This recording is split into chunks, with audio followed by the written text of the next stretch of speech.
Porter from California. Thank you very much, Mr. Comer. Mr. Dubinsky, do you believe that this impeachment inquiry has merit? Again, I'm not a legal scholar. I'm a forensic accountant. I think from what I've seen, there's merit for the inquiry to look for other information now. Okay, so I'm going to say yes, you believe the impeachment inquiry has merit. Yes. Ms. O'Connor, do you believe this impeachment inquiry is legitimate? I don't know enough about the House rules and how things are supposed to work here to know whether it is or not. Okay. Mr. Turley, do you agree? Do you think this impeachment inquiry has merit or is legitimate? I do. I think that the House has passed a threshold for an inquiry. That's separate from the question of the articles of impeachment. Thank you very much. A veteran of several impeachments said that an impeachment inquiry without a floor vote by the Congress would, quote, create a process completely devoid of any merit or legitimacy. Mr. Dubinsky, who said that? I don't know. Ms. O'Connor, who said this? No clue. Mr. Turley, who said this? I made an objection along those lines to the earlier decision from Speaker Pelosi to go forward without a House vote, and I've made the same objection today, that I think the best practices in going forward is to do that. And what I've said in my testimony is that it's not required under the Constitution. Correct. So Professor Turley, give me my time. I agree with you. We're not talking about whether it's required legally. I'm just asking you, can you say again for the committee, do you know who made this statement, and if so, who? I don't. I've made an objection along those lines. Give me my time. This quote is a statement from now Speaker Kevin McCarthy.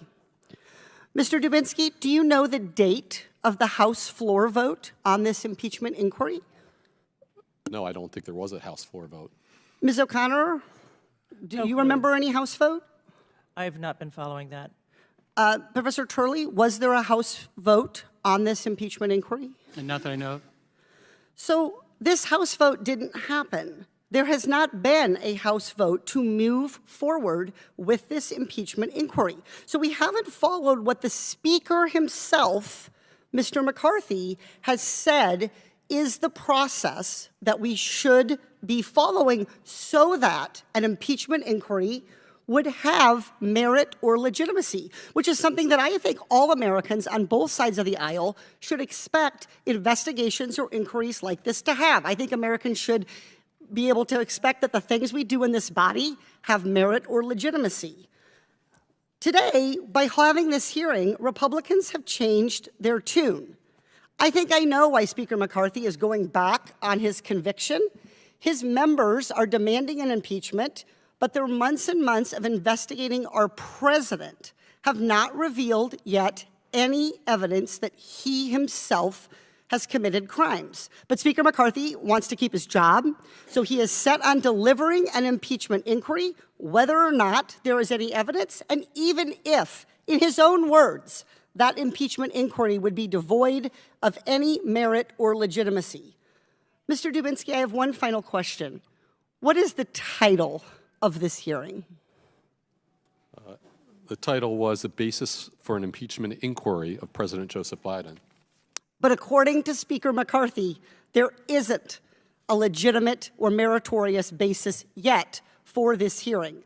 And no amount of noise on the other side of the aisle is going to change this.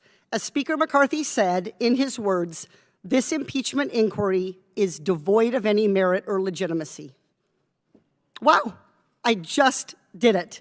At the very end of an extremely contentious hearing, I found something that Speaker McCarthy was correct about. I yield back.